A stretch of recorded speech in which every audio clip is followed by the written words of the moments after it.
Back to the Green Mountain Mornings program at 15 minutes past the 8 o'clock hour on this Friday, March the 31st. It might be the final day of the week. It might be the final day of the month, but it is certainly not the final day of winter. I know the season says spring, but you look out the window right now and you see the snow falling from the sky, and that is going to continue throughout the day today, even though it's only 35 degrees outside, and that means the dreaded wintry mix.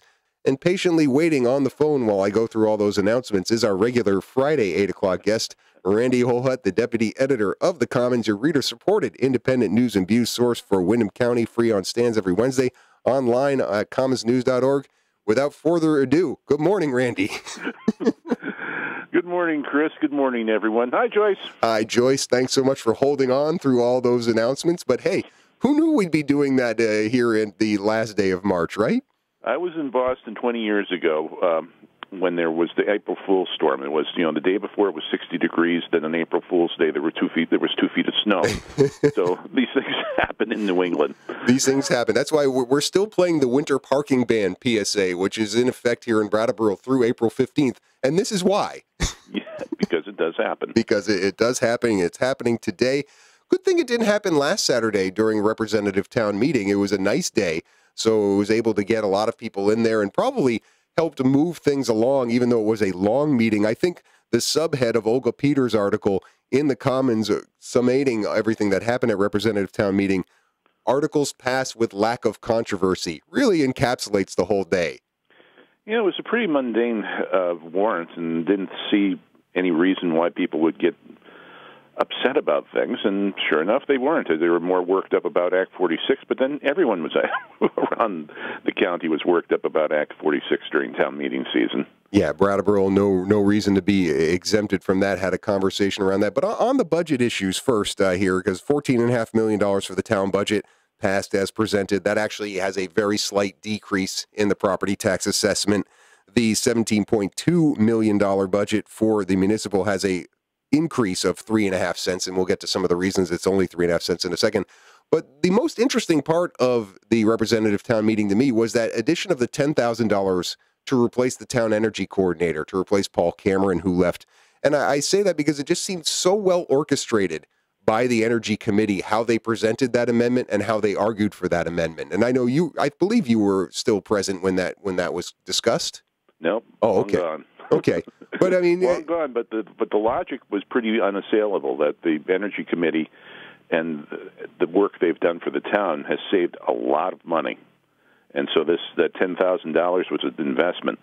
And that really was a case very well made. And I know that the entire representative town meeting is available on the BrattleboroTV.org website if people want to see Michael Bosworth and the other members of the committee, and then other members of the body getting up and supporting it.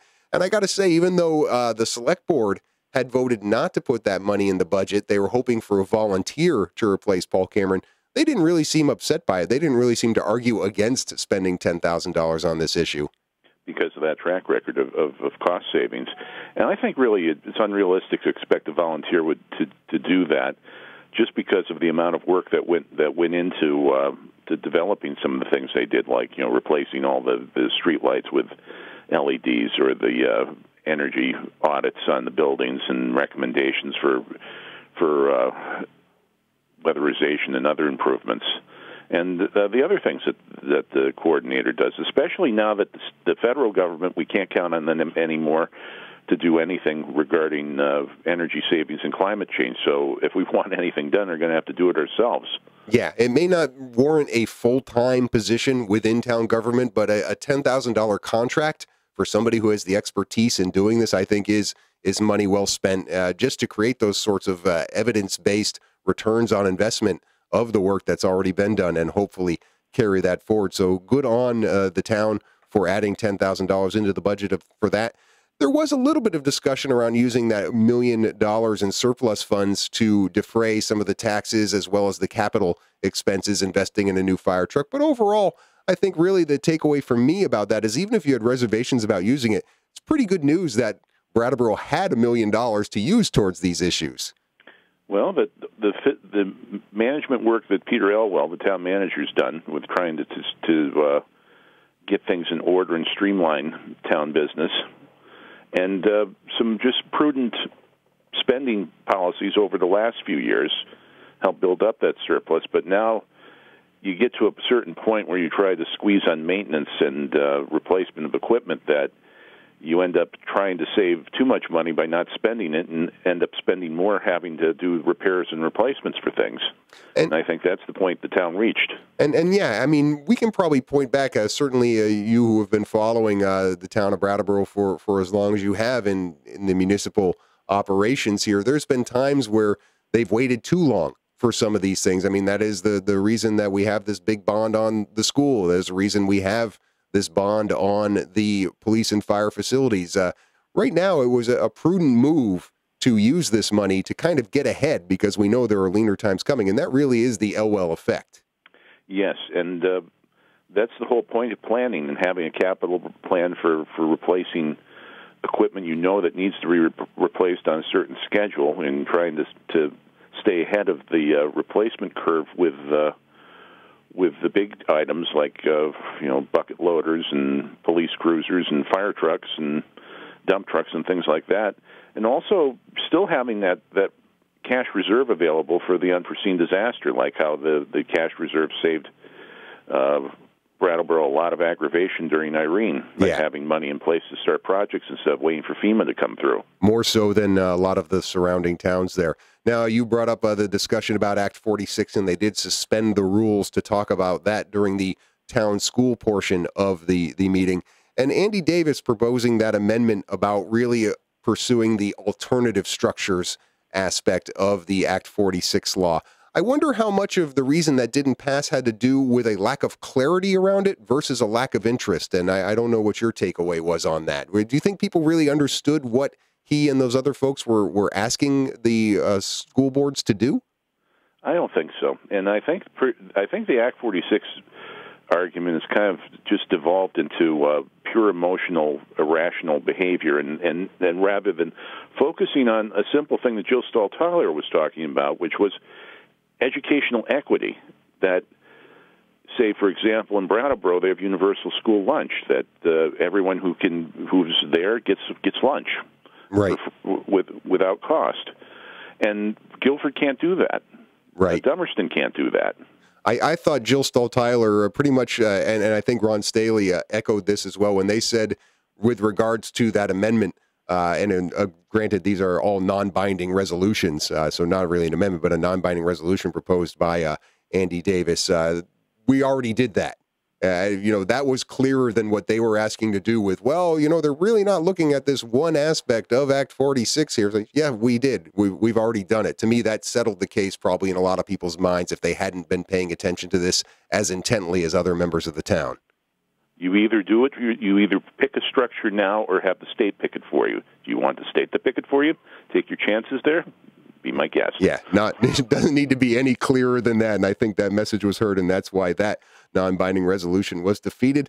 Lots of other news in this week's edition of The Commons that we will take up with Randy Holhut, the deputy editor, after the bottom of the hour news break here on Green Mountain Mornings. 35 degrees outside at 21 minutes before the 9 o'clock hour. Green Mountain Mornings continuing now. Your host, Chris Lenois, talking with Randy Holhut, the deputy editor of The Commons, your reader-supported independent news and views source for Windham County. Free on stands every Wednesday. Go to commonsnews.org and make a contribution. Become a member of their family today, and you can get the Commons mailed right to your mailbox, which certainly is a nice little perk on snowy days like today. You don't have to go out there and look for a copy of the Commons. You get it delivered right to you. I love having that happen.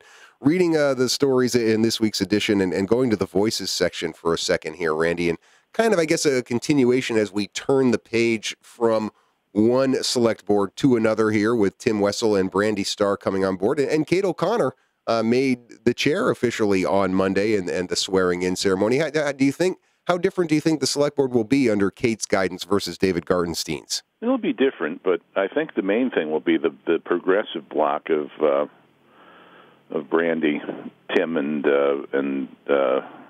David. David. Yeah, it does feel like a block, doesn't it? Well, there'll be. I see Kate O'Connor as kind of the Anthony Kennedy of the board. that she can go either way on discussions, but there's already a working 3-2 majority in favor of things. I think I don't see Tim and Brandy voting with John Allen on very many items.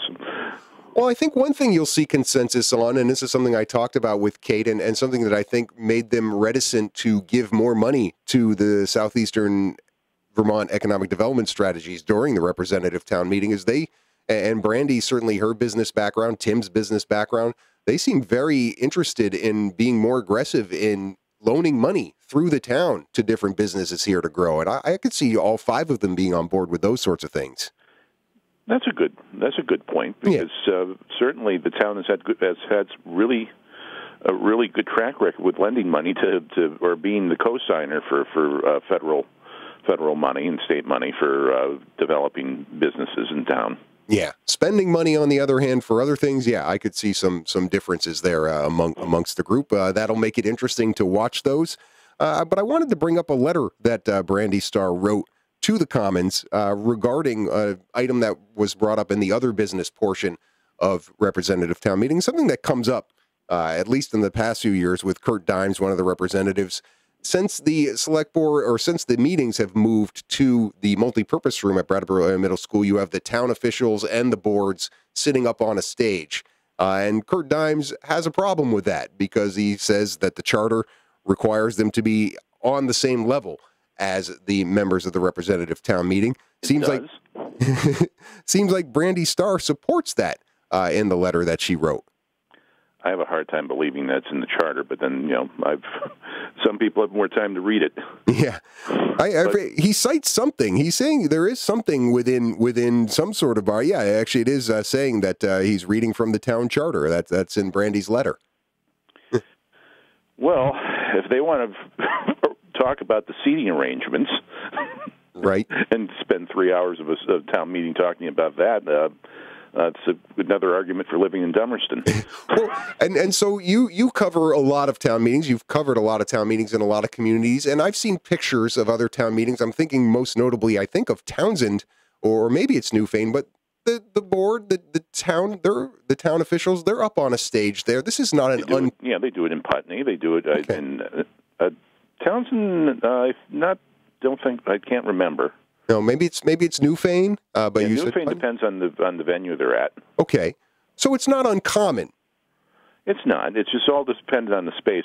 I still would like to see them go back in the gym. I know it's cost savings that got the meeting into the multipurpose room in the middle school, but as for me as a photographer, it's one of the worst rooms in town to take pictures in.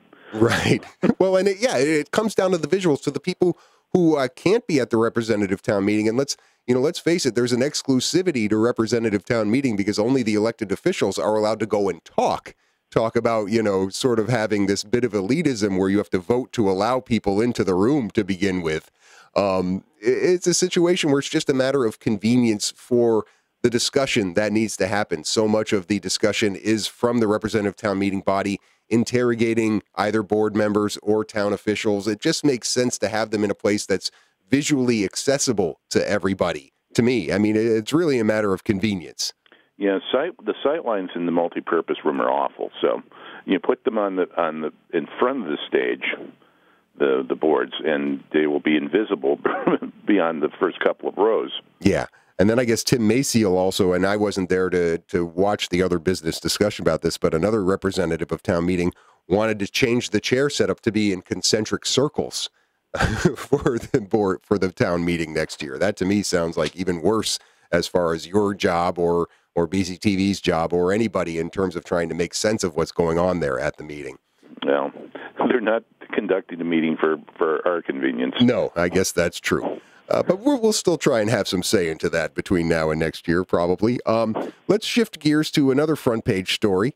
Mike Fair reporting on Leland and Gray and the fact that there have been radon levels above normal for some time now, and some parents being concerned about that. But just kind of give me your assessment of this is how serious is this issue with the radon levels, or how much of this is just parents being alarmed, and rightfully so, but maybe over-concerned about the issue with radon at the school?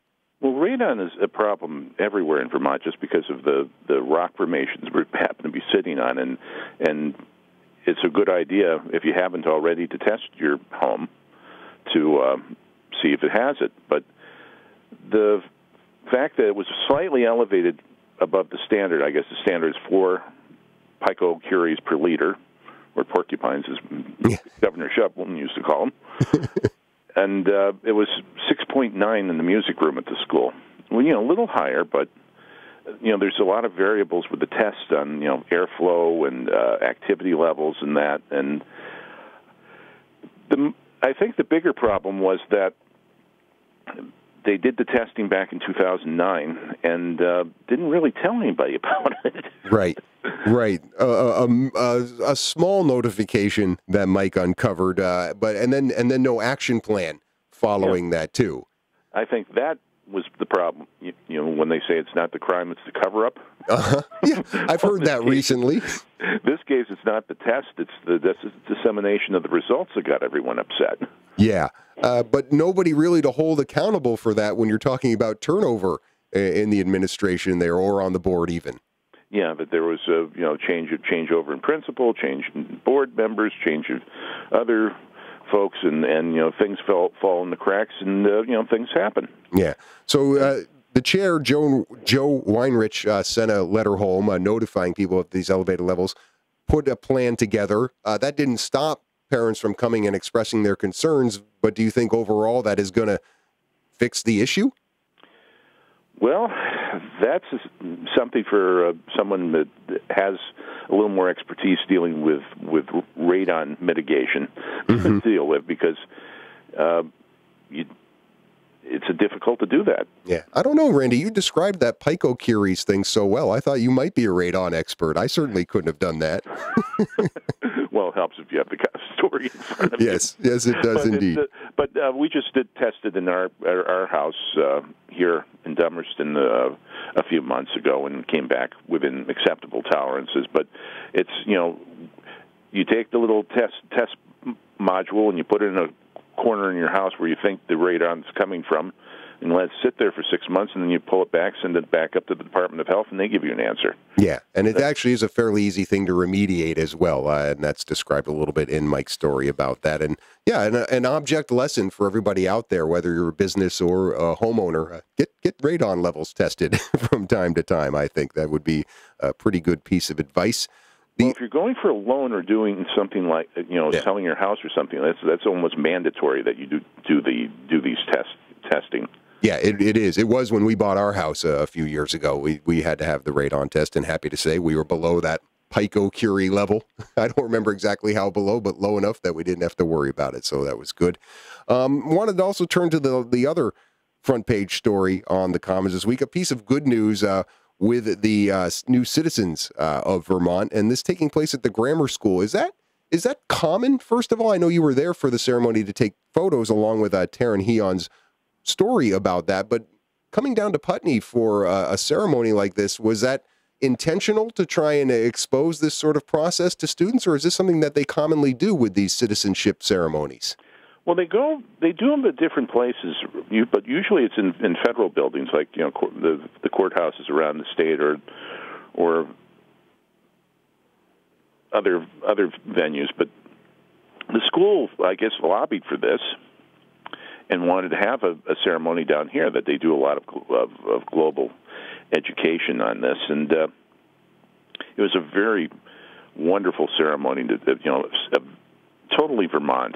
Yeah. Right down to getting, handing them the newest members of our club called America little bottles of maple syrup and a letter from Phil Scott welcoming them to Vermont. Do you think that did that make an impression on the grammar school students? Oh, yeah. Well, they were studying this all along, but I thought the most subversive part was throwing in the Phil Oakes song at the end there, the Power and Glory, which he wrote as kind of a sequel to Woody Guthrie's This Land Is Your Land. Right. Well, 20 new U.S. citizens, 20 new Vermonters from 15 different countries saw William Rodriguez, somebody I know here in our community was one of them. Were any of the other ones, do we know, people who are here in Windham County? I don't know, but I think there were a few people that I think if you look at the wide shot of the people on stage, you could probably pick out a face or two that you might know. But Mr. Rodriguez was jamming with the school choir, and that was a great moment too. Yeah, absolutely. A great moment and great for the youngsters at the grammar school to experience that. People should read that story as well as the rest of the Commons. That is free on stands every Wednesday online at commonsnews.org. Always appreciate your time on Fridays helping us talk about these issues, Randy. Hope you have a good weekend. Okay, stay warm and then dry. Yeah, we'll all do our best on that front. That was Randy Holhut, Deputy Editor of the Commons, commonsnews.org. We'll be back to wrap up this edition of Green Mountain Mornings right after these messages.